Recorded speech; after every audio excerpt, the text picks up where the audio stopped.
This episode of Capes and Lunatics is brought to you by Tweaked Audio. Get awesome headphones, go to tweakedaudio.com and use the coupon code Southgate to get 30% off, free shipping, and a lifetime warranty. Or you can get there through the link on our website, southgatemediagroup.com.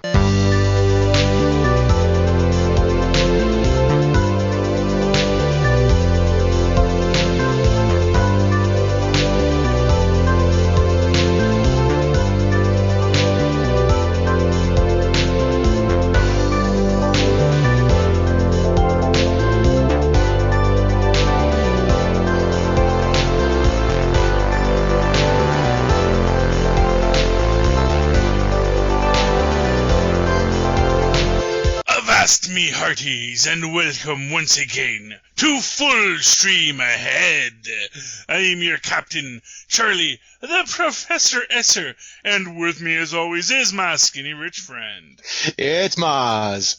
Hey Mozz, welcome back everyone to Full Stream Ahead, your one-stop shop for discussion and reviews of all things streaming. Subscribe, yes. Click the little like button and the little bell icon and all that stuff if you're watching this on YouTube. Because Phil does put these up on YouTube too. So, but hopefully you're also listening to this on your local podcast system, which is great as well. In the meantime, tonight's episode of Full Stream Ahead features Season 1, Episode 3 of I Am Not Okay With This. The Party's Over. Memories of her dad send Sid to a dark place. At a party, Dina finds herself torn between Sid and Brad, and Stan asks Sid a question. Tonight's director is Jonathan Entwistle, Liz Elver Renly gets our teleplay by. This, of course, was developed by Jonathan Entwistle and Christy Hall, with Charles S. Forsman, Charles S. Forsman, not just Threesman, but Forsman, created the comic book upon which this was based. So we open up tonight's episode in the diner where you have Sid and Dina sort of having their talk. And, you know, of course, we get Dina's world-facing view and her internal dialogue, which, of course, is at odds. Not the least of which is we find out that her little engagement with Stan last episode did lead all the way, which is pretty impressive for a first date, I have to say.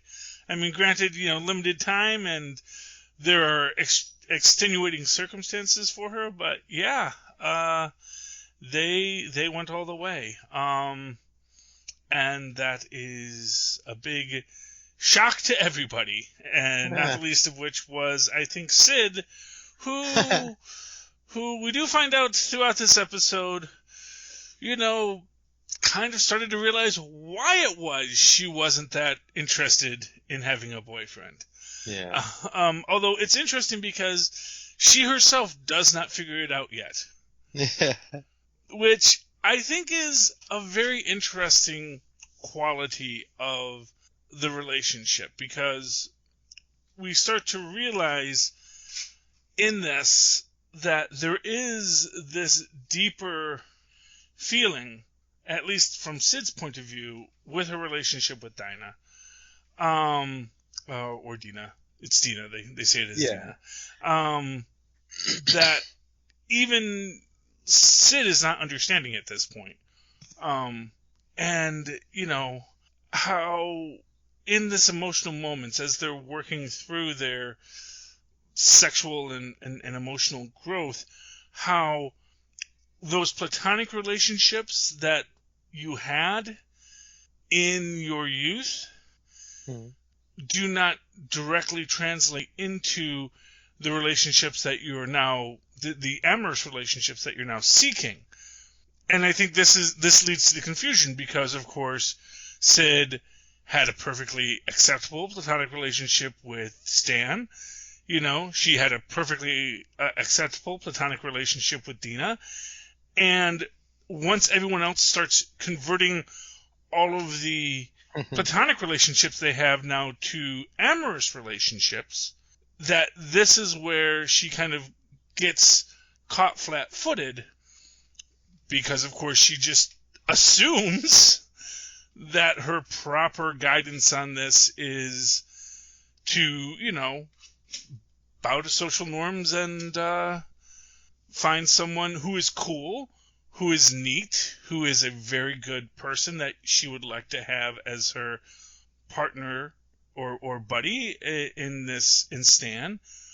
But then once there, it is not what her body was looking for. Right, and I think the thing that excited her too was she seems to be very much of an introvert and doesn't really court the attentions of others. And he gave it and sought her or gave her attention without her having to seek it out, and then noticed the things about her that aren't the most obvious, that are a bit more personal. I think she was moved by that as well, and she was frustrated that the other half of the picture wasn't coming into view. Well, exactly, and like I said, it's fascinating from her own psychological perspective, because on one level, you know, it's sort of like those things you know about yourself but you never think about. But then in that sense, you also, if you never think about it, how do you even have words to articulate it? So within her perspective, it's like, oh, I have this really great relationship with Dina. Dina is my everything. Dina is, you know, my partner in crime. Everything I want in my relationship, I have in Dina.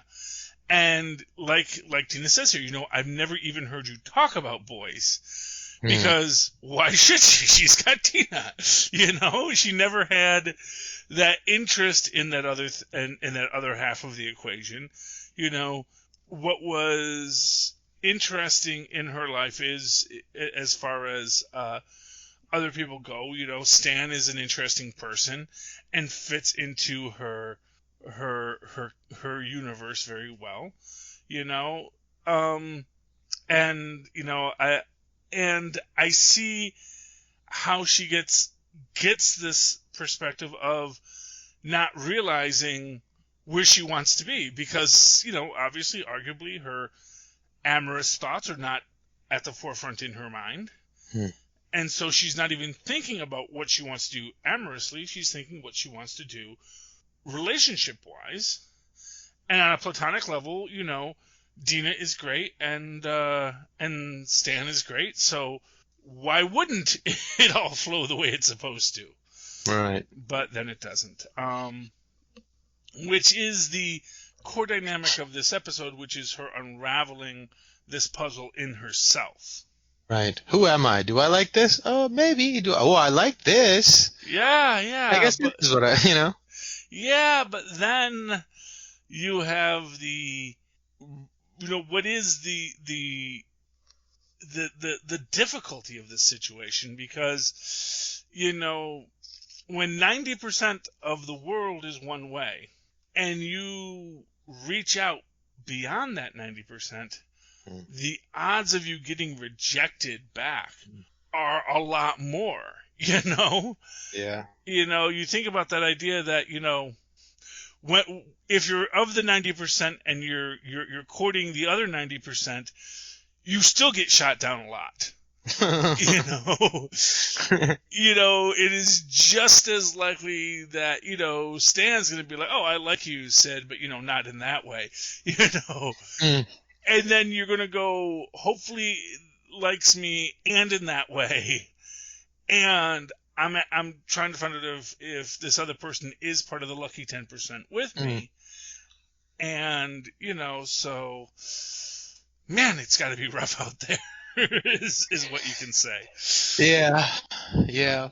You know, and again, within that whole concept, it is just, this is a story about young people finding themselves, you know, and again, we have to really look at how well written this story is, how well acted everyone is in this, because one of the real key things that it made me just smile so much when I heard it, and I didn't catch it until the second time, was Dina talking about hanging with Brad's friends and having to explain a Rocky Horror Picture Show reference.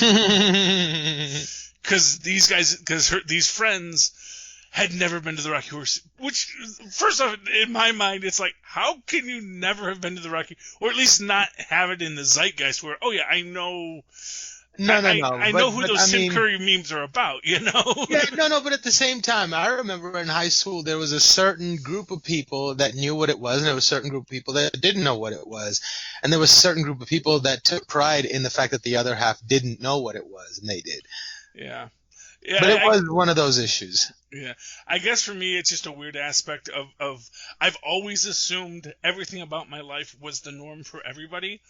So no matter how weird or tangential things are to me, I just naturally assumed that's what everybody dealt with. This is, I don't want to call it white privilege, but it is definitely, geek privilege. And this idea that I just assume everyone has, a vast array of strange internet meme ideas, that are just that. Yes, everyone know, as an example, there was a comic I posted recently, and I'm trying to remember what it was, but someone hands another person a gift. He says, "Oh my goodness, I really didn't expect this." And then you see what's in the box, and it's these three little guys dressed in red to be the Spanish Inquisition.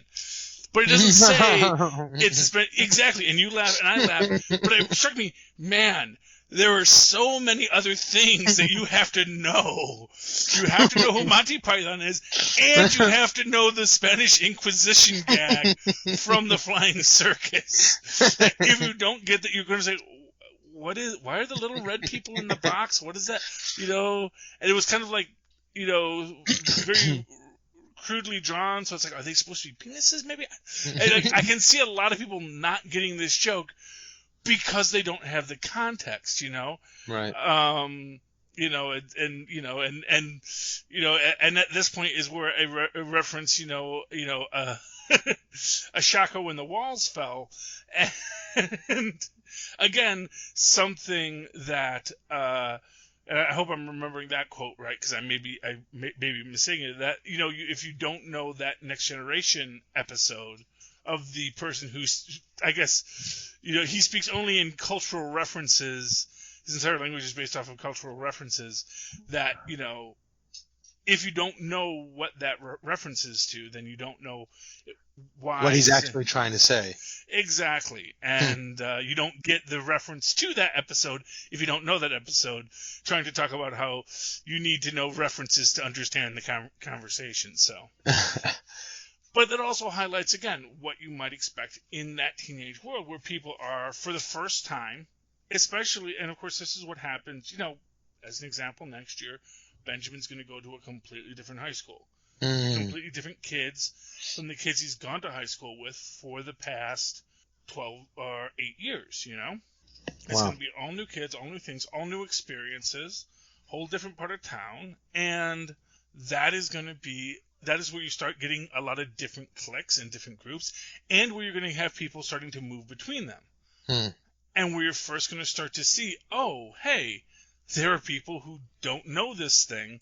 Whereas, so for him, all of his friends, watched Yokai Watch, because that was the show that everyone was watching in their little peer group. And now he's going to make a Yokai Watch reference, and the kids go, what do you mean? What's a Yokai Watch? And I know you remember Yokai Watch, Tristan.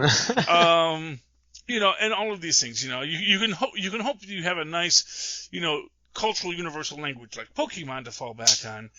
But, if you get into the more fringes of the groups, then you're going to find other people with other knowledges. And that's, of course, the beauty of high school, is meeting different people and experiencing different things and learning how other people communicate and other people have conversations and discussions and approach the world differently. And that's great about high school, and even more in college, is when you get beyond your comfort zone. And of course, in its own way, that is part of Sid's problem, is getting beyond her comfort zone. Because yes, Sid is the protagonist in this story. Yes. Because, of course, it is Dina really trying to pull Sid, saying, for two reasons. One is, please come into this world so I'm not alone in this world. Right. But also, it's actually a fun world to be in. Come with me. The world, this will be fun for you too, hopefully, which, maybe it's not. We also have our first death of the series. Of the hedgehog. Oh, right. Yeah, because between the diner and the eventual party, we have I don't want to overlook it because this is kind of a big deal. This is where we first start seeing a lot of interesting. We get a lot more information on the little brother history. Well, her brother, but also her father. Ah. I mean, we do it a lot with the brother. We meet the brother's bully. We see Sid talking to the bully in pretty much the same way that Stan had spoken with her about, the football players and how their lives had peaked, which we talked about last episode. But, of course, it has no effect on the bully because, he's 10, so he's like, what are you talking about, old lady? It's like, it's a cute aspect of that. But, I'm forgetting the brother's name in this. I don't know. Yeah, and I hit the wrong key there. But, yeah, he's, they want to do a puzzle, and, of course, but to get the puzzles, you have to go downstairs. And the brother, now, yeah, it couldn't have been her psychic powers that killed the hedgehog, right? It could have been. The hedgehog, died. Yeah, and it did die an early death. Yeah, well, I mean, I'm gonna say because I actually dated a woman who raised hedgehogs, those things will keel over for nothing. Oh, really? They are not the most resilient animals. Oh, all right. Yeah. I mean, I knew a lot, of course she was trying to breed them and they just, not a good captive breeding. I mean, she's better at it now, but yeah, they are animals that have problems. But anyway, yeah, I think she did probably kill the hedgehog. I mean, I want to say that that it was a well cared for hedgehog, but I don't know. Yeah. I mean, he's just a kid, as smart as he is. She's. Yeah. But anyway, the kid wants to do a puzzle. That was the thing that he did with his dad all the time, and in trying to figure it out, she goes downstairs to get the puzzles. When she goes downstairs to get the puzzles, she realizes that, she starts thinking about her dad, never left a note, all this kind of stuff. And, we see her going through his stuff. We see the toolbox, we see the notepad where nothing was written on. This was where he committed suicide. Finds his old flask, which comes back later. And then he, she does her little scream, and that's when the hedgehog died. And then they do the burial for the hedgehog, and of course, while she's burying the hedgehog, she, starts talking, about how she's going to miss this hedgehog, but of course, she's mostly talking about, her father. Her father, yeah. And, but, hopefully that gives her that, I was waiting for the brother to say, not for nothing, said I cared about him too, but he was just a hedgehog. Yeah. But anyway. He felt the grief too much that he just took it at face value. Yeah, exactly. Does he make his lasagna in this one? Yeah, I think he makes the lasagna because he said he wanted to make dinner, and it is, honestly, I do not think that would have tasted good in any conceivable way. No. And I'm watching him make it, and it's like, oh man, that is just totally burnt on the bottom. You just know, because it's too thick to be stirring on that kind of a heat. Yeah. And it's just, kind of take it off the heat if you're going to get something into that kind of a goose situation, because otherwise you're just burning it. Totally makes sense. Yeah, but they like it, they say, and then, of course, then we go to the party. And, it's Dina and Sid at the party, and they're having a great time. And then Brad eventually does show up at the party. Oh, they also call out the troublemaker of the school, who is back from rehab. And so, so it must have worked as she's downing shots. Yeah, so it is very interesting that. But, you can see them having fun. They're dancing together. They're being together. And then Brad does show up. And he's kind of, he does his toast to Barry, and everyone's, happy and all that stuff. But then he kind of is like, kind of pouty at Dina, which, Yeah. I guess that's his character, but I did feel it was a little, a little disappointing that he does go that pouty right away, and just because he didn't want to go to the party, but at the same time, he wound up going to the party anyway. Yeah. And it is his friend's party, so, why didn't he want to go to the party? There maybe is more to that than we see, but, I guess it could also be about just, oh, you want me to go, so I don't want to go. Simple like that, maybe. Yeah. And then, maybe you have the thing like, oh, you only want to hang out with me because you want to go to the parties. I want us to hang out together. Maybe that's the charitable view of it, but then you should articulate that to her. But then again, at the same time, yeah, she wants to go to parties. People like to go to parties, And it didn't seem like this was a restrictive party because not for nothing Stan shows up. Right. So they clearly were letting anyone in. It's not like, oh, it's an exclusive party, where if you didn't get invited, you can't go. She didn't get an invite unless Dina invited her, and Stan seemed pretty matter-of-fact about it. He's like, well, yeah, I'm going. So, as weird as he is, he must have some level of respect among his peers. Well, I think it's kind of one of these situations where everyone knows it's a party, and those who want to go to the party, go to the party. Those who would naturally not want to go to the party, like Sid, probably wouldn't have gone to the party. Yeah. But, and Dina is in a spot where she wants to go to parties. She's like, I like, dancing and having fun and getting drunk. It's a lot of fun.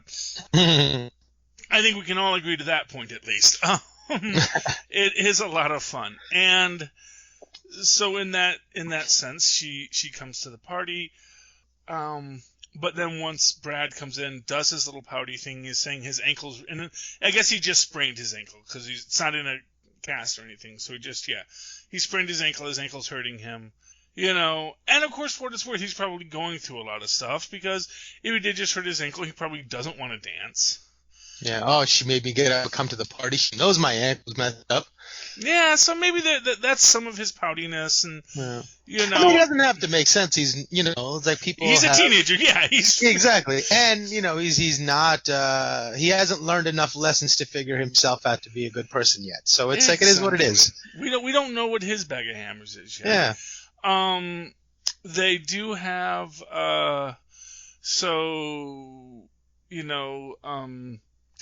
eventually, after this.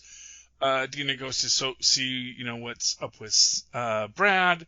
Sid goes out to pitch, to shoot hoops. And, of course, at that point, Stan comes up and does his super awkward, would you like to go to homecoming with me question. Interesting aspect of this is, there's a homecoming game and there's a homecoming dance. Just saying homecoming, I don't know if it's clear. Am I taking you to the dance or am I taking you to the game? Just my thoughts on that, but obviously they knew what they were talking about, or maybe. Oh yeah, I assumed dance, Yeah, or maybe one than the other, I guess. Mm-hmm. But yeah, that is interesting because I just thought he was being persistent and asking again. Yeah. Well, no, and we see this next episode where we see everything that led up to that moment, because we get to kind of see the story again from Stan's perspective. But in it, of course, in this moment we see, she says, yeah, but then she says, I'm going to go see what's going on with Dina. She goes back and she finds Dina on the bed crying, and it's like her and Brad had a fight, and, he took back his jacket, and they're sitting there crying, and then, of course, Sid kisses Dina. And at first it seems like it's cool, but then she didn't pull away. She waited. It took her a long time to get there. Yeah, exactly. But and then what Dina says to Sid, we're just really drunk, Yeah. Which might mean there might be more of a spark there than Dina wants to admit, but at the same time, maybe she meant it as a question too. Maybe she was unsure, and she was just like, "Wait a second, is this real? We're just drunk, right?" Or it's like you never know what she means in that moment, Yeah, and and it's, as friends of mine have told me, there's nothing that getting gasted is very much a thing. So, that you sort of shoot for that loophole. But so that leads to Sid having her kind of breakdown. She starts running, trying to get away, and this leads to her almost getting run over by Stan, and though she doesn't realize it's Stan, and then she, blows up a bunch of trees. Yeah.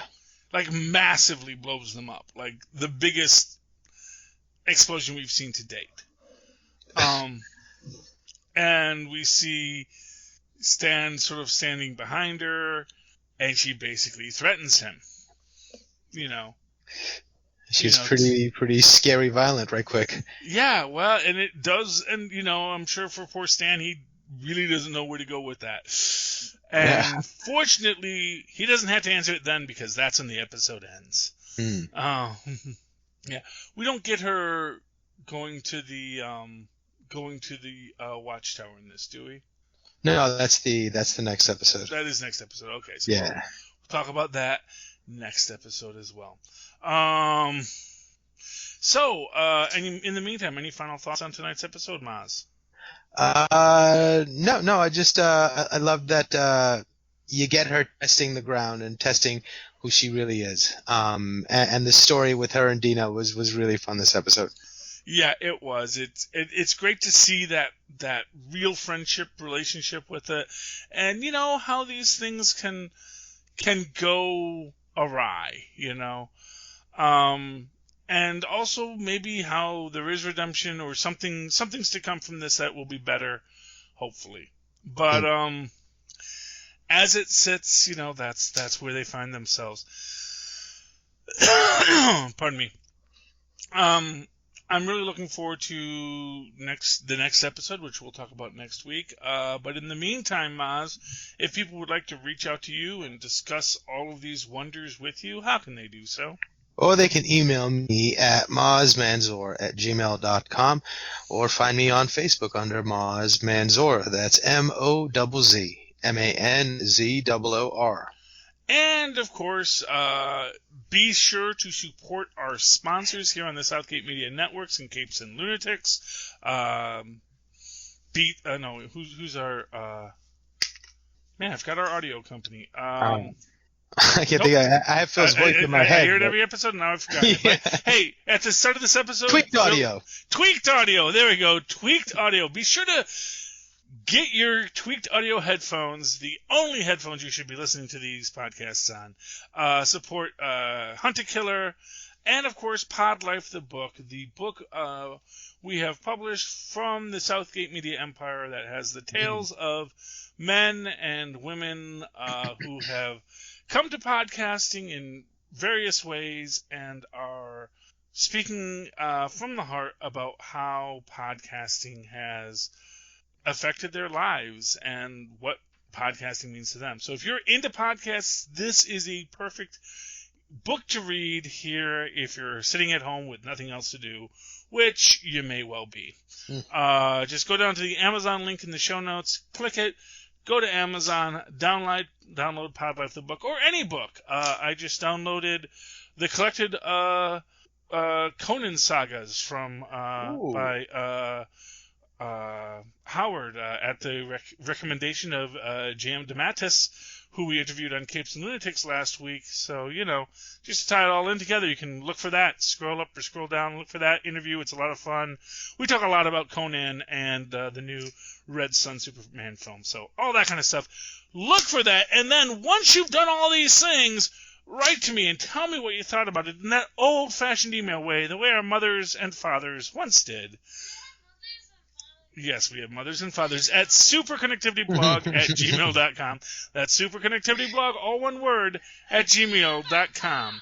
And, of course, follow me on Twitter as I live tweet Agents of S.H.I.E.L.D. when it comes back soon. At Charlie Esser, that's CharlieEssescr.